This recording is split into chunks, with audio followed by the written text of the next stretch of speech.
Hi friends, ఈరోజు వీడియోలో అయితే నేను ప్లెయిన్ బ్లౌజ్ అయితే కటింగ్ చేస్తున్నానండి. సో ఫస్ట్ ఫోల్డింగ్ ఎలా చేయాలో చూపిస్తున్నాను. ఫస్ట్ మనకు బ్లౌజ్ మొత్తం ఇలాగ వెడల్పుగా ఉంటుంది కదా, లైనింగ్ అయినా సరే ఇలా ఉన్నప్పుడు మనం దీన్ని కరెక్ట్గా మధ్యలోకి ఫోల్డ్ చేస్తాం. అంటే ఇక్కడ కోర్ కనిపిస్తుంది కదా, ఈ బ్లౌజ్ పీస్కైనా లేదా లైనింగ్కైనా కోర్ అనేది ఉంటుంది. ఇది లెంత్ వైజ్ అనమాట. అంటే ఆ కోర్ ఎంత పొడవు ఉంటే అది మొత్తం పొడవులో లెంత్ వైజ్ అని అంటామన్నమాట. అంటే పొడవు నిలువుగా అనమాట. అడ్డంగా ఎప్పుడు బ్లౌజ్ కట్ చేయొద్దండి, ఎప్పుడైనా సరే నిలువులోనే కట్ చేయాలి. సో ఇప్పుడు నేను మడత పెట్టినట్టుగా 2 మడతలు వేసుకోవాలి. చూసారు కదా, ఇది టోటల్గా బిగినర్స్ కోసం అండి. ఎందుకంటే వాళ్ళకి ఫోల్డింగ్ కూడా ఎలా కన్ఫ్యూజింగ్ ఉంటుంది కాబట్టి చెప్తున్నాను. ఎప్పుడైనా సరే మనకు లెంత్లో కట్ చేసినప్పుడు బ్లౌజ్ చాలా రోజులు ఉంటుందండి. అదే ఒకవేళ అడ్డంలో కట్ చేస్తే మాత్రం తొందరగా చిరిగిపోతుంది అనమాట. సో చాలామందికి అర్థం కాదు, ఎందుకు పిగిలికపోతుంది, ఎందుకు చిరుగుతుంది అనేది అర్థం కాదు కదా. సో ఇది చాలా పెద్ద రీజన్ అండి. అది నేను మీకు నెక్స్ట్ వీడియోలో నేను మీకు అలా ఎందుకు అవుతుందో కూడా చూపిస్తాను. సో ఇలా ఫోల్డ్ చేసుకున్న తర్వాత ఫోల్డింగ్ నా వైపుకి వచ్చేటట్టు పెట్టాను, ఓపెన్స్ ఏమో ఇక్కడ గోడ వైపుకు ఉండేటట్టుగా పెట్టాను అనమాట. కింద స్ట్రైట్గా ఉండడానికి ఇలా స్ట్రైట్గా కటింగ్ అయితే చేసేసుకోవాలి. ఎప్పుడైనా సరే మనము బ్లౌజ్ కట్ చేసేటప్పుడు ఫస్ట్ కింద అంచులు ఎగుడు దిగుడు ఉంటుంది కదా, అది మొత్తం నీట్గా కటింగ్ చేసుకున్న తర్వాత బ్లౌజ్లో మనకు ఫస్ట్ కావాల్సింది పొడవు. కాబట్టి ఏం చేస్తాము, సైజ్ బ్లౌజ్ కూడా చూపిస్తాను, బాడీకి మెజర్మెంట్స్ కూడా చెప్తాను చూడండి. యాక్చువల్గా ఇప్పుడు మేము ఈ కస్టమర్ కొత్తగా కుట్టించుకున్నారనమాట. తను ఊర్లో ఉంటారు, ఇక్కడ వాళ్ళ మదర్ వాళ్ళ ఇంటికి వచ్చినప్పుడు నా దగ్గర ట్రై చేస్తా అని చెప్పేసి కుట్టించుకున్నారు. ఈ బ్లౌజ్ పీస్ కూడా మా దగ్గరదే అండి. సో ఆల్రెడీ ఒకటి కుట్టించాను, తనకు బాగా నచ్చింది. మళ్ళీ ఇంకో పీస్ కూడా తీసుకొని తను ఇక్కడే కుట్టమని చెప్పారనమాట. కాబట్టి మీకు క్లియర్గా చెప్తున్నాను చూడండి. ఇక్కడ తనకు షేప్ కూడా ఎంత బాగా వచ్చిందంటే, యాక్చువల్గా కొంచెం పెద్ద సైజ్ బ్లౌజ్ అనమాట. అయినా సరే ఎంత పర్ఫెక్ట్ ఫిట్టింగ్ అంటే తనకు బాగా నచ్చింది. ఇంకా అందుకని ఈ మెజర్మెంట్తో మళ్ళీ ఊర్లో వేరే కుట్టించుకుంటాను అక్క అని చెప్పింది అనమాట తను. సో నాకు చాలా హ్యాపీగా అనిపించింది, అందుకని మీతో కూడా షేర్ చేస్తున్నాను. ఇప్పుడు యాక్చువల్గా మెజర్మెంట్స్ ఉన్నాయని చెప్పాను కదండి. సో ఇప్పుడు దాని ప్రకారం పెడతాను. ఫస్ట్ బ్లౌజ్ కటింగ్లో మనకి ఎప్పుడైనా పొడవు అయితే కావాలి. ఇక్కడ నేను బ్యాక్ సైడ్ ఫోల్డింగ్ నా వైపు ఉంది కదా, అక్కడి నుంచి పొడవు అయితే తీసేసుకుంటున్నాను. చూస్తున్నారు కదా, ఇక్కడ వచ్చేసి 15 ఇంచుల పొడవు, 1 ఇంచు కుట్టుకి తీసుకోవాలి కంపల్సరీ. పైన షోల్డర్ దగ్గర 1/2 ఇంచ్ కుట్టుకి వెళ్ళిపోతుంది, కింద కూడా కుట్టేటప్పుడు ఒక 1/2 ఇంచ్ తగ్గిపోతుంది. కాబట్టి 1 ఇంచ్ ఎక్స్ట్రా తీసుకుంటే కరెక్ట్గా వస్తుంది. ఈ కస్టమర్ మెజర్మెంట్ ప్రకారం 15 ఇంచుల పొడవు ఉంది, దానికి 1 ఇంచ్ కలుపుకొని 16 ఇంచెస్ అయితే పెట్టాను. ఆ పైన డ్రా చేసుకున్న లైన్ వచ్చేసి మనకి షోల్డర్ లైన్ అనమాట. సో ఇక్కడ పెద్ద సైజ్ అని చెప్పాను కదా, సింపుల్గా చెప్పాలంటే 6 ఇంచులు షోల్డర్ తీసుకుంటే సరిపోతుంది. అంటే 40 ఇంచుల కంటే ఎక్కువ ఉంటే మాత్రము మీరు సింపుల్గా షోల్డర్ 6 ఇంచులు పెట్టుకుంటే కరెక్ట్గా వచ్చేస్తుందండి. కొన్నిసార్లు 38 చెస్ట్ కూడా నేను 6 ఇంచులే పెడతాను, కస్టమర్ని బట్టి అనమాట. సో ఇక్కడ తన చెస్ట్ వచ్చేసి 44 ఇంచెస్, నడుము వచ్చేసి 39 ఇంచెస్. సారీ అండి, ఇక్కడ మీకు క్లియర్గా లేదు, అందుకని మళ్ళీ చెప్తున్నాను. చెస్ట్ ఏమో 44 ఇంచులు, నడుము వచ్చేసి 39 ఇంచెస్, 39 ఇంచులు అనమాట. సో ఇక్కడ 6 ఇంచులు తీసుకున్నాను కదా, ఇక్కడ ఏం చేస్తాను, కరెక్ట్గా 3 ఇంచులు అవతల వైపుకి, 3 ఇంచులు నెక్ కోసం పెట్టేస్తాను.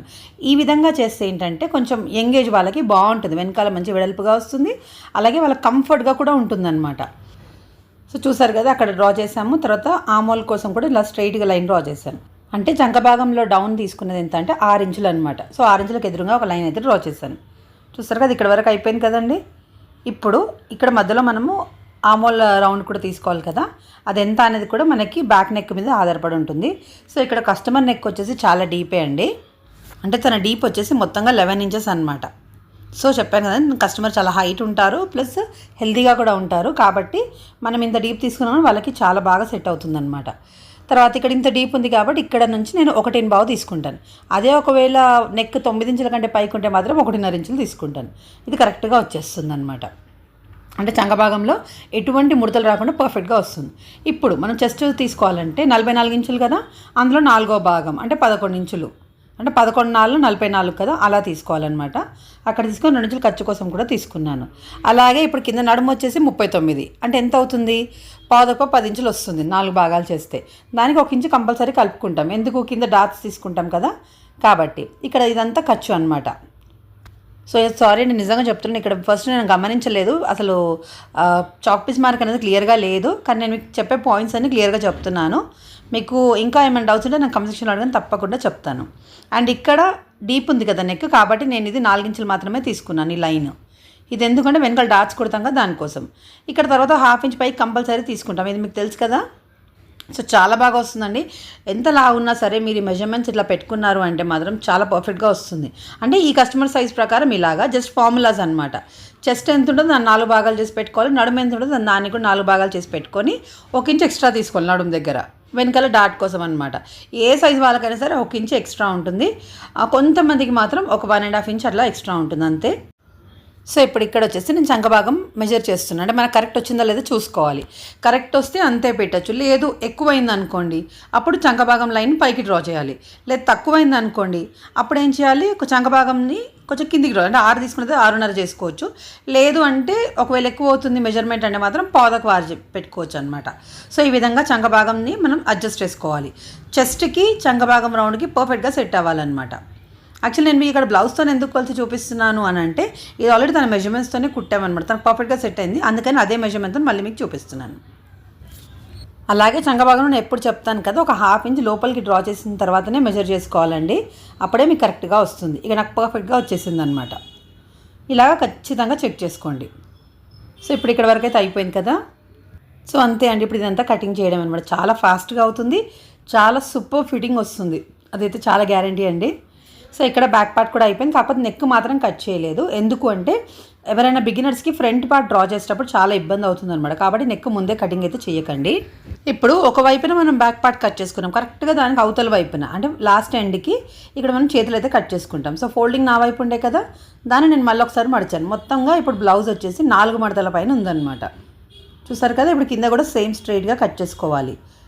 కంపల్సరీ ఎగుడు దిగుడు అయితే ఉంటుందండి. లైనింగ్కి అయినా ఉంటుంది, వీటికైనా ఉంటుంది. కాబట్టి కట్ చేసుకున్న తర్వాతనే మనం మెజర్మెంట్ తీసుకోవాలి. లేదంటే మనం ఎంత పర్ఫెక్ట్ మెజర్మెంట్ తీసుకున్నా సరే ఆ ఫినిషింగ్ అనేది కరెక్ట్గా రాదనమాట. సో ఇప్పుడు ఇక్కడ హ్యాండ్ లెంత్ ఎంత ఉందో కూడా దానికి 1 ఇంచ్ కలుపుకోవాలి. అంటే కస్టమర్ హ్యాండ్ పొడవు వచ్చేసి ఇక్కడ 11.5 ఇంచులు అనమాట, 11.5. దానికి కరెక్ట్గా 1 ఇంచ్ కలిపి 12.5 మార్క్ చేసుకున్నాం. అయితే ఇక్కడ 3.5 ఇంచెస్ డౌన్ చేస్తున్నాను చూడండి. ఈ విధంగా 3.5 ఇంచ్ కింద వదిలేసుకొని మిగిలిన మన లెంత్ పెట్టుకోవాలి. 12.5 దగ్గర మార్క్ వేసాను. అంటే సామాన్యంగా మనం ఎప్పుడైనా పైనుంచి మార్క్ చేస్తాం కదా డౌన్, ఇప్పుడు కింద నుంచి చేస్తాను అంతే. ఏదైనా ఒకటే, ఎవరికి ఎట్లా ఈజీ ఉంటే అట్లా యూస్ చేసుకోవచ్చు అనమాట. సో ఇక్కడ చంకభాగం ఎంత ఉందో చూడండి. సో ఇక్కడ కస్టమర్ చంకభాగం ఎంత 10 ఇంచులు కదా. సో ఈ విధంగా మార్క్ అయితే వేసేసుకోవాలి. స్టార్టింగ్ ఒక 2 ఇంచులు తీసుకొని అక్కడ నుంచి ఈ విధంగా కలిపేసుకోవాలన్నమాట. చాలా సింపుల్ అండి, ఇలా షేప్ కరెక్ట్గా ఇస్తే సరిపోతుంది. ఇప్పుడు మన ఆమోల్ దగ్గర అయిపోయింది. ఇప్పుడు కింద హ్యాండ్ రౌండ్ కావాలి కదా. హ్యాండ్ రౌండ్ వచ్చేసి 6.5, మళ్ళీ ఒక 2 ఇంచులు ఖర్చు కోసం పెట్టుకోవాలి. అంటే మొత్తం హ్యాండ్ రౌండ్ 13 ఇంచెస్, అందులో సగం వచ్చేసి 6.5. ఈ విధంగా పెట్టేసుకొని పైన లైన్స్ కలుపుకోవాలి. కొంచెం చిన్న అతుకైతే పడుతుంది అనమాట లాస్ట్లో. చాలా తక్కువ అతకండి, అది అవసరం ఉంటే వేసుకోవచ్చు, లేకపోయినా పర్వాలేదు. కుట్ల వరకు క్లాత్ ఉంది అంటే సరిపోతుంది. కొంతమంది ఏంటంటే కంపల్సరీ కావాలన్నప్పుడు కొంచెం జాయింట్ కూడా వేయాల్సి వస్తుంది. సో ఇంతే అండి, చాలా సింపుల్గా కట్ చేయొచ్చు హ్యాండ్స్. నేనైతే ఇంతకుముందు కూడా చాలా వీడియోస్ పెట్టాను హ్యాండ్స్ కటింగ్ డిఫరెంట్గా. అంటే ఎవరికి ఏ విధంగా అర్థమవుతుందో తెలియదు కదా. సో అన్ని రకాలు చూస్తే మీకు క్లియర్ పిక్చర్ అనేది వచ్చేస్తుంది అనమాట. సో మనం అతుకు లేకుండా కూడా ఎలా కట్ చేయాలో కూడా నేను వీడియోస్ అయితే పెట్టానండి. సో ఇప్పుడు మనం లోతు కావాలి కదా, సేమ్ మధ్యలో నుంచి ఒక 1 ఇంచ్ మార్క్ తీసుకొని ఇక్కడ నుంచి మనము ఇందాక పెట్టాం కదా 10 ఇంచెస్ దగ్గర ఆమోల్ మార్క్, ఇవి 2 కలిపేసుకొని కరెక్ట్గా మిడిల్ పాయింట్ అనేది తీసుకోవాలి. ఈ విధంగా టేప్ని ఫోల్డ్ చేసుకొని తెలిసిపోతుంది. ఇక్కడ వైపున ఒక 6 పాయింట్లు లోపలికైతే తీసుకోవాలన్నమాట. అంటే పాదకు 1 ఇంచు దగ్గర మార్క్ వేసి ఇప్పుడు ఈ 3 పాయింట్స్ కలిపేసుకోవాలి. ఇలా ఒక ఎస్ షేప్ లాగా వస్తుందన్నమాట. ఈ విధంగా చేసి ఎక్స్ట్రా పీస్ని కట్ చేస్తే మీకు ఒక చిన్న ముడత కూడా రాకుండా పర్ఫెక్ట్ ఫిట్టింగ్ అయితే వస్తుందండి. చాలా చిన్న టిప్స్ అనమాట. ఇవి ఫాలో అయితేనే కరెక్ట్గా సెట్ అవుతుంది. చాలామంది ఏం చేస్తారు, చాలా తక్కువ తీస్తారనమాట. ఇక్కడ లోతు అనేది ఒక 1/4 ఇంచో మ్యాక్సిమం లేదా 1/2 ఇంచ్ వరకు తీస్తారు. కానీ దానికి ఏంటంటే ఒక పావుదకు 1 ఇంచు కంపల్సరీ తీయాలి. అప్పుడే మీకు కరెక్ట్గా వస్తుంది. ఇంత గ్యాప్ చూస్తున్నారు కదా, ఈ విధంగా ఉంటే మీకు అసలు ముడత రాకుండా కరెక్ట్గా వచ్చేస్తుంది అనమాట. సో ఇక్కడ మనకి బ్యాక్ పార్ట్ కటింగ్ అయిపోయింది, హ్యాండ్స్ కటింగ్ కూడా అయిపోయింది. ఇప్పుడు front part cutting. Front part ఏంటి, మనకి ఫుల్ క్రాస్లో రావాలి అంటే హ్యాండ్స్ ఎక్కడైతే కట్ చేసామో ఆ మూల నుంచే తీసుకోవాలి. ఇక్కడ నుంచి కానివ్వండి, ఇక్కడ నుంచి కానివ్వండి, షోల్డర్ అనేది అక్కడ పెట్టుకోవాలన్నమాట. మోస్ట్లీ మనకి ఇప్పుడు గోడ వైపు ఉన్న దగ్గర నుంచి కరెక్ట్గా సెట్ అయిపోతుంది. కొంతమందికి ఏదైనా క్లాత్ ఎక్కువ ఉంటే ఇటువైపు అయినా పెట్టేసుకోవచ్చు అనమాట. సో ఇలా కరెక్ట్గా సెట్ చేసి పెట్టుకున్నాక మనం మెయిన్ చెక్ చేసుకోవాల్సింది ఏంటంటే ఫ్రంట్ నెక్ వైపున కనీసం 6 ఇంచుల దగ్గర నుంచి మన క్లాత్ అయితే ఉండాలి. అండ్ ఇక్కడ షోల్డర్ కరెక్ట్గా సెట్ చేసుకోవాలి. అవతల వైపున కింద వైపున కొంచెం క్లాత్ ఉండేటట్టు చెక్ చేసుకోండి. ఇప్పుడు నేను చూపిస్తున్నాను రైట్ సైడ్, అక్కడ కూడా క్లాత్ ఉండాలి. కింద వైపున కొంచెం క్లాత్ ఉంటే సరిపోతుంది అనమాట. సో ఇప్పుడు ఇదంతా నేను యాస్టీస్ అది ఎలా ఉందో అలాగే మార్కింగ్ చేస్తున్నాను. చాలాసార్లు చెప్పానండి, ఇలా మార్క్ చేసేటప్పుడు బట్టకి టచ్ చేస్తూ మార్క్ చేయాలి. లేదంటే ఆ మెజర్మెంట్స్ అనేవి ఒక్కొక్క పాయింట్ దూరం వెళ్ళిపోతూ ఉంటుంది. దానివల్ల కొంచెం మనకి సెట్ అవ్వదు అనమాట. కాబట్టి బట్టకి టచ్ చేస్తూ వేస్తే కరెక్ట్గా అది ఎంత ఉందో అదే పొడవులాగా వస్తుంది. ఇక్కడ సైడ్స్లో మాత్రం కొంచెం ఎక్స్ట్రా తీసుకోవాలండి. ఎందుకు అంటే మనం ఎప్పుడైతే మనము ప్లీట్ లెంత్ కుట్టేసుకుంటామంటే ఫ్రంట్కి మెయిన్ డాట్ ఎక్కువ తీసుకుంటాం అనమాట, అప్పుడు బట్ట సరిపోదు. కాబట్టి ఇక్కడ ఒక 1 ఇంచ్ గ్యాప్ తీసేసుకొని ఈ విధంగా ఎక్స్ట్రా తీసుకోండి. చూసారా ఇక్కడ ఎక్స్ట్రా 1 ఇంచ్ తీసుకున్నాను. మనకు మొత్తం కటింగ్ అయిపోయినాక 1 ఇంచ్ ఎక్స్ట్రా ఏం రాదు, ఇంకొంచెం తక్కువే వస్తుందన్నమాట. సో ఫస్ట్ అది ఎలా ఉందో అలా ఆ ఖర్చు మార్క్ చేశాను, ఎక్స్ట్రా తీసుకున్నది కూడా మార్కింగ్ అయితే చేశాను. ఇప్పుడు ఈ విధంగా అయిపోయినాక మనం బ్యాక్ పార్ట్ తీసేసి ఇప్పుడు డైరెక్ట్గా ఫ్రంట్ మార్కింగ్ అనేది వేసుకోవాలి. మోస్ట్లీ ఏంటంటే మెజర్మెంట్స్ ఉంటే కటింగ్ అనేది చాలా ఫాస్ట్గా అయిపోతుంది, అవి కరెక్ట్గా తీసుకోవడం రావాలంతే. సో ఇక్కడ మనకు షోల్డర్ దగ్గర ఎంత ఉందో అక్కడి నుంచి తీసేసుకొని కింద వైపున 3 ఇంచుల గ్యాపే తీసేసుకున్నాను నేను. అంటే ఇక్కడ 3 ఇంచులు ఎందుకు తీసుకున్నానంటే మనకి ఫ్రంట్ నెక్కి ఎంత తీసుకున్నాం అంతే తీసుకోవాలన్నమాట. ఇక్కడ వైపున 3 ఇంచులు వచ్చింది కదా, అదే 3 ఇంచులు నేను ఫ్రంట్కి కూడా తీసేసుకున్నాను. అయితే ఇప్పుడు ఇక్కడ ఇది మార్కింగ్ అయిపోయిన తర్వాత మనకు ఫ్రంట్ నెక్ డీప్ కావాలి. ఇక్కడ ఈ కస్టమర్ నెక్ డీప్ వచ్చేసి 7 ఇంచెస్ అండి. చెప్పాను కదా కొంచెం హెల్దీ కస్టమర్, ప్లస్ మళ్ళీ ఇంకా హైట్ ఎక్కువ ఉంటారనమాట. సో కాబట్టి వీళ్ళకి కంపల్సరీగా 7 ఇంచెస్ అనేది వస్తుంది. ఇంకా అంతకంటే ఎక్కువైనా పర్వాలేదు, అంటే 7.5 వరకు కూడా పెట్టుకునే వాళ్ళు ఉంటారు. కానీ తనైతే 7 చాలన్నారు కాబట్టి నేను అక్కడ వరకే తీసుకున్నాను. ఇక్కడ కొంచెం మనం బయటికి తీసుకొని మార్క్ చేసుకుంటే షేప్ ఇంకా బాగుంటుందండి. ఎప్పుడైనా సరే కొంతమందికి షోల్డర్స్ ఎక్కువ ఉంటాయి కదా, వాళ్ళకి ఈ విధంగా మనం బ్రాడ్గా తీసుకుంటే వాళ్ళు వేసుకున్నాక బ్లౌజ్ సూపర్ లుక్ ఉంటుందన్నమాట, చాలా బాగా కనిపిస్తుంది. మనం మరీ ఎక్కువ దగ్గరికి తీసుకుంటే ఏంటంటే అది కొంచెం ఏదో పెద్దవాళ్ళకి వేసినట్టుగా అనిపిస్తుంది. కాబట్టి వాళ్ళకి షోల్డరు ఇది బ్రాడ్ అనేది ఎక్కువనే తీసుకుంటే బాగుంటుందన్నమాట. సో ఇప్పుడు ఈ ఫ్రంట్ నెక్ కూడా మార్కింగ్ అయితే వేసేసాను. సో ఇక్కడ మీకు క్లియర్గా ఉండడానికి నేను మళ్ళీ వేరే మార్కర్తో మార్క్ చేస్తున్నాను చూడండి. ఇప్పుడు నెక్ అనేది నేను ఈ విధంగా బ్రాడ్గా తీసుకున్నాను. సో ఇలా నెక్ మార్క్ చేసుకున్న తర్వాత నెక్స్ట్ మన పాయింట్ ఏంటంటే మెయిన్ డాట్ పెట్టుకోవాలన్నమాట. అయితే అది కూడా మన చెస్ట్ మీదనే డిపెండ్ అయి ఉంటుంది. సో చెస్ట్ ఎంత అంటే 44 ఇంచెస్ కదా, సో 40 కంటే ఎక్కువ ఏదున్నా సరే మీరు 4 ఇంచెస్ తీసుకుంటే సరిపోతుంది. చూస్తున్నారు కదా, 40 చెస్ట్ కంటే ఎక్కువ ఎంత ఉన్నా సరే మీరు 4 ఇంచెస్ గ్యాప్ తీసుకుంటే సరిపోతుంది. ఈ విధంగా 4 ఇంచెస్ దగ్గర పెట్టేసి, ఒకవేళ 48 అట్లా ఉంటే మాత్రం మనం 4.2 అలా తీసుకోవచ్చు. ఇలా 4 ఇంచెస్ దగ్గర మార్క్ తీసేసుకొని ఒక లైన్ అయితే డ్రా చేశాను. ఇప్పుడు మళ్ళీ పైనుంచి మనకి ప్లీట్ లెంత్ ఎంత అనేది కావాలన్నమాట. ప్లీట్ లెంత్ అంటే చెస్ట్ మిడిల్ పాయింట్ అనమాట. సో కస్టమర్కి షోల్డర్ దగ్గర నుంచి ఆ మిడిల్ పాయింట్ ఎక్కడ వరకు వచ్చిందో చూసుకోవాలి. ఈ కస్టమర్కి 11.5 ఇంచెస్ దగ్గర వచ్చింది. పైన 1/2 ఇంచ్ కుట్టుకు వదిలేయాలి కాబట్టి ఇంకో 1/2 ఇంచ్ అయితే వదిలేసాను. సో మనకి పైనుండి 12 ఇంచెస్ దగ్గర మార్కింగ్ అయితే వచ్చేసింది. అక్కడ నుంచి కింద డౌన్ పాయింట్ కూడా చూసుకోవాలి. డౌన్ పాయింట్ అంటే ఏంటి అంటే కస్టమర్ చెస్ట్ దగ్గర నుంచి డౌన్ చెస్ట్ ఎండ్ అయ్యే పాయింట్ దగ్గర. సో ఈ కస్టమర్కి అయితే 14.5 ఇంచులు వచ్చింది. ఇంకో 1/2 ఇంచ్ కలుపుకోవాలి కాబట్టి 15 ఇంచుల దగ్గర మార్కింగ్ అయితే వేసేస్తున్నాను. ఈ విధంగా ఉంటుందన్నమాట. అంటే కస్టమర్కి వచ్చింది ఏంటంటే 11.5 నుంచి 14.5 వరకు మనం 1/2 ఇంచ్ కలుపుకొని పెట్టుకోవాలన్నమాట. సో సింపుల్గా 12 నుంచి 15 వరకు పెట్టేసుకున్నాం. సో ఇక్కడ వైపున ఒక 1 మీద 2 పాయింట్స్ అనమాట, ఇటువైపు 1 మీద 2 పాయింట్స్. ఎందుకంటే హెవీ చెస్ట్ ఉన్నప్పుడు ఈ విధంగా పెడితే చెస్ట్ షేప్ అనేది చాలా సూపర్ కనిపిస్తుందండి, పర్ఫెక్ట్ ఫిట్టింగ్ అనేది వస్తుందన్నమాట. ఈ విధంగా అటు ఇటు తీసేసుకొని ట్రయాంగిల్ షేప్ లాగా డ్రా చేసుకోవాలి. ఈ మెయిన్ డాట్ వచ్చిందంటే చాలు మిగిలిన పాయింట్స్ ఈజీగా వచ్చేస్తాయి అనమాట. సో ఇప్పుడు ఇలా కలిపేసుకున్నాం కదా, ఇక్కడ నుంచి స్ట్రైట్గా ఒక లైన్ డ్రా చేయండి. ఎందుకంటే మనకు హుక్స్ పట్టి సైడ్ ఎంత తీసుకోవాలో దీంతో తెలిసిపోతుంది. ఇక్కడ ఈ స్ట్రైట్ లైన్ నుంచి పైకి ఒక 2 ఇంచుల దగ్గర మార్కింగ్ అయితే వేసేయండి, ఇంతే. ఈ విధంగా వేసి పాయింట్స్ అయితే కలిపేసుకోవాలి. ఇక్కడ మనకు హుక్స్ పట్టి లెంత్ కూడా వచ్చేసింది అనమాట. అంటే నెక్ దగ్గర నుంచి హుక్స్ పట్టి లెంత్ వరకు ఎంత వచ్చిందో అలా మార్క్ చేసేసుకున్న తర్వాత ఇక్కడ బయటి వైపు నుంచి 2.5 ఇంచెస్ దగ్గర మార్క్ వేసుకోవాలి. ఇక్కడ ఈ లైన్ అనేది ఈ విధంగా పైకి వెళ్తుంది అనమాట. సో ఇంతే అండి, ఇక్కడ మొత్తం కింద షేప్ కూడా వచ్చేసి. ఇప్పుడు ఇంకా నెక్స్ట్ 2 డాట్స్ అయితే వేయాలి. అయితే నేను ఇక్కడ లోతు తీయడం మర్చిపోయానండి, ఇప్పుడు తీస్తున్నాను. సో ఇందాక సేమ్ ఎలా పెట్టుకున్నామో షోల్డర్ 6 ఇంచెస్ దగ్గర, ఇది కూడా 6 ఇంచెస్ తీసుకున్నాం కదా, సేమ్ అదే విధంగా డ్రా చేసి కూడా మనకి ఎల్ షేప్ అనేది వచ్చేస్తుంది. ఇలా పర్ఫెక్ట్గా వస్తుంది అనమాట. కొంచెం ఎక్స్పీరియన్స్ వాళ్ళు అయితే డైరెక్ట్గానే డ్రా చేస్తారు. సో ఇప్పుడు ఇక్కడ నుంచి ఒక 6 పాయింట్లు మార్కింగ్ అయితే వేసేసుకోవాలి. ఇప్పుడు ఈ విధంగా ఆర్మ్ హోల్ షేప్ అనేది డ్రా చేయాలి. సో ఇక్కడ లోతు తీయడం కూడా అయిపోయిందనమాట. ఇప్పుడు మనకి హుక్స్ పట్టి వైపు డాట్ కావాలి కదా, సో సింపుల్గా ఏం చేస్తారంటే మెయిన్ డాట్ దగ్గర టేప్ ఇలా పెట్టేయండి. ఇప్పుడు టేప్కి పై వైపున మార్క్ చేయండి. చాలా సింపుల్ అనమాట. ఈ విధంగా అంతే, కరెక్ట్ గ్యాప్ అనేది వచ్చేస్తుంది. చూసారు కదా, ఈ విధంగా. అంటే మనం ఇక్కడ ఎంత పెట్టుకోవాలి అని అంటే దీన్ని బట్టే ఉంటుందన్నమాట. ఇక్కడ 3 ఇంచులు అంటే ఇక్కడ 3 ఇంచులు పెట్టేసుకోవచ్చు. అక్కడ 2.5 అంటే ఇక్కడ 2.5 పెట్టండి. అక్కడ 2 ఇంచులు అంటే 2 ఇంచులు పెట్టండి. ఈ విధంగా చాలా సింపుల్ ఫార్ములా అనమాట. ఇప్పుడు నెక్స్ట్ చంక భాగం వైపు డాట్ కావాలి కదా, దానికోసం ఏం చేస్తారంటే మనకి ఈ విధంగా ఇక్కడ లాస్ట్ లైన్ ఉంది కదా, దానికి ఎదురుగా ఎక్కడైతే వస్తుందో ఇలా సెట్ చేసుకొని మార్క్ చేసుకోవాలి. సో ఇంతే అండి, చూస్తున్నారు కదా, ఇలా మార్క్ చేసి ఇక్కడ మధ్యలో మాత్రం గ్యాప్ ఒక 2 ఇంచులు ఉండాలన్నమాట.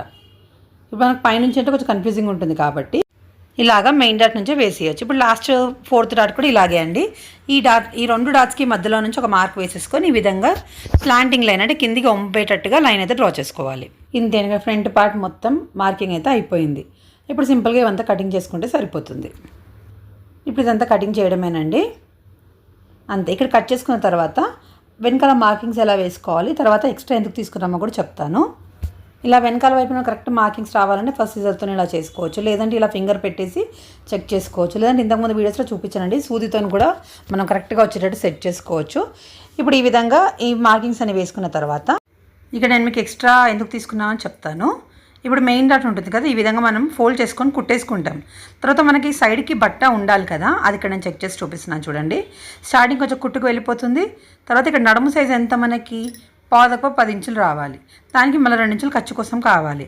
అంటే మొత్తం మీద 10 అంటే 11 12 ఇంచులు రావాలి. చూస్తారు కదా, ఇక్కడ వచ్చేసి నాకు కొంచెం ఎక్కువ వస్తుంది. అంటే 12 అంటే 12.5 వరకు వస్తుంది. అంటే ఒక ½ ఇంచ్ అయితే ఎక్స్ట్రా ఉంది. ఈ విధంగా ఉంటేనే మనకు సెట్ అవుతుంది అనమాట. లేదు అంటే నేను ఒక 1 ఇంచ్ ఎక్స్ట్రా తీసుకున్నాను, చెప్పాను కదా 1 ఇంచ్ ఎక్స్ట్రా అవసరం పడదు. ఒక ½ ఇంచ్ తీసుకోవచ్చు, కానీ క్లాత్ ఉన్నప్పుడు మనం ఎక్స్ట్రా తీసుకొని తర్వాత చెక్ చేసుకొని కట్ చేసుకుంటే ఇబ్బంది ఉండదు. లేదా ఎగ్జాక్ట్గా చేసాము అంటే మాత్రం సరిపోకపోతే చాలా ప్రాబ్లం అవుతుందండి. సో అందుకని ఎక్స్ట్రా అయితే కంపల్సరీ తీసుకోవాలి. తీసుకోకపోతే మీకు ముంగడ వైపున గ్యాప్ అనేది ఎక్కువ వచ్చేస్తుంది అనమాట. కుట్టిన తర్వాత మధ్యలో చాలామంది గ్యాప్ వస్తుంది కదా, అది ఇదే రీజన్ అనమాట. ఇప్పుడు ఇంకా ఫైనల్ పార్ట్ వచ్చేసి క్రాస్ బెల్ట్ అండి. ఇది ఒక్కటి తీసుకుంటే సరిపోతుంది మనకి, ఇంకా మొత్తం బ్లౌజ్ కటింగ్ అంతా అయిపోయినట్టే అనమాట. ఇక్కడ షేప్ బెల్ట్ మాత్రం మనం ఇలా అడ్డంలో పెట్టేసి కట్ చేయాలండి. ఇది ఒక్కటే ఇలా కట్ చేయాలి. ఎందుకు అంటే మనకి ఫ్రంట్ అంతా క్రాస్ ఉంటుంది కదా, సో అప్పుడు ఈ క్లాత్ అడ్డంలో ఉంటుంది కాబట్టి కరెక్ట్గా బ్లౌజ్కి ఇట్లా పట్టి కూర్చుంటుంది అనమాట, కరెక్ట్గా సెట్ అవుతుంది కస్టమర్ వేసుకున్నప్పుడు. అందుకని ఎప్పుడైనా ఈ విధంగా చేసుకోవాలి. సో ఇక్కడ వచ్చేసి అక్కడ క్లాత్ సరిపోలేదు కాబట్టి నేను ఇంకా వేరే క్లాత్, అంటే మిగిలిన క్లాత్లోనే వేరే సైడ్ చూస్తున్నాను. ఇక్కడ సింపుల్గా చెప్పాలంటే ఒక 3.5 ఇంచులు హుక్స్ పట్టి వైపు, కుట్ల వైపు వచ్చేసి 3 ఇంచులు తీసేసుకోండి, కరెక్ట్గా సెట్ అయిపోతుంది. ఇప్పుడు ఈ విధంగా 2 పాయింట్స్ కలిపేసుకోవాలి. కొంచెం షేప్ ఇక్కడ ఇవ్వాలి అంటే కొంచెం డీప్గా ఇట్లా లోతుగా కట్ చేయాలన్నమాట. ఎంత గ్యాప్ అంటే ఒక 4 ఇంచెస్ గ్యాప్ తీసేసుకోండి. అంటే మనకి ముంగడపాటికి 4 ఇంచెస్ గ్యాప్ తీసుకున్నాం కదా, అదే విధంగా అనమాట. సో అక్కడ ఒక ½ ఇంచ్ డౌన్ మార్క్ వేసేసి ఇలా కలిపేసుకోండి, అంతే. మీకు కరెక్ట్ షేప్ అనేది వచ్చేస్తుంది. అక్కడ షేప్ బెల్ట్ కుట్టిన తర్వాత కూడా లుక్ చాలా బాగుంటుందండి. కరెక్ట్గా చెస్ట్ కింద కరెక్ట్గా కూర్చున్నట్టుగా వస్తుందన్నమాట. సో ఇంతే అండి. ఇక్కడ కింద ఫోల్డింగ్ ఉంది కాబట్టి అది ఫోల్డింగ్ కూడా కట్ చేసేస్తున్నాను. ఇలాగే మనకి ఎక్స్ట్రా పీసెస్లో మొత్తంగా మనకి 6 పీసెస్ కావాలి. అలా మనం షేప్ బెల్ట్కి ఎంత గట్టిగా వేస్తే అంత పర్ఫెక్ట్ ఫిట్టింగ్ అనేది ఉంటుందండి. సో ఇందాక బ్యాక్ నెక్ కట్ చేయలేదు కదా, అది ఇప్పుడు కటింగ్ అయితే చేసేస్తున్నాను. అంతే అండి. ఈ వీడియో మీకు నచ్చిందని అనుకుంటున్నాను. ఇందులో ఏం డౌట్స్ ఉన్నా సరే నాకు కామెంట్ సెక్షన్లో అడగండి, మీకు ఖచ్చితంగా క్లారిఫై అయితే చేస్తాను.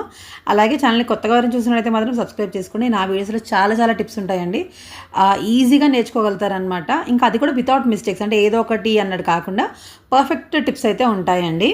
సో ఇక్కడైతే కస్టమర్ కొంచెం బ్రాడ్గా అడిగారు కాబట్టి నేను కొంచెం బ్రాడ్గా అయితే కటింగ్ అయితే చేసేస్తున్నాను. చెప్పాను కదండి, హైట్ ఉన్న వాళ్ళకి, కొంచెం హెల్తీగా ఉన్న వాళ్ళకి ఈ విధంగా చేస్తే వెనకాల షేప్ అనేది చాలా బాగుంటుంది, వాళ్ళకి బాగా సెట్ అవుతుంది కూడా. ఇలా చిన్న టిప్స్తో పర్ఫెక్ట్ టైలర్ అయితే అయిపోవచ్చండి. సో ప్లీజ్ నా వీడియోని అయితే లైక్ చేయండి. కనీసం ఒక 20 లైక్స్ అయితే ఇవ్వండి వీడియోకి, ఎందుకంటే మీరు లైక్స్ ఇస్తేనే వీడియోని యూట్యూబ్ అనేది సపోర్ట్ చేస్తుందండి. ఇంకా ముందు చాలా ఈజీ టిప్స్తో ఖచ్చితంగా వీడియోస్ పెడుతూనే ఉంటాను. Thank you so much for watching అండి. బాయ్.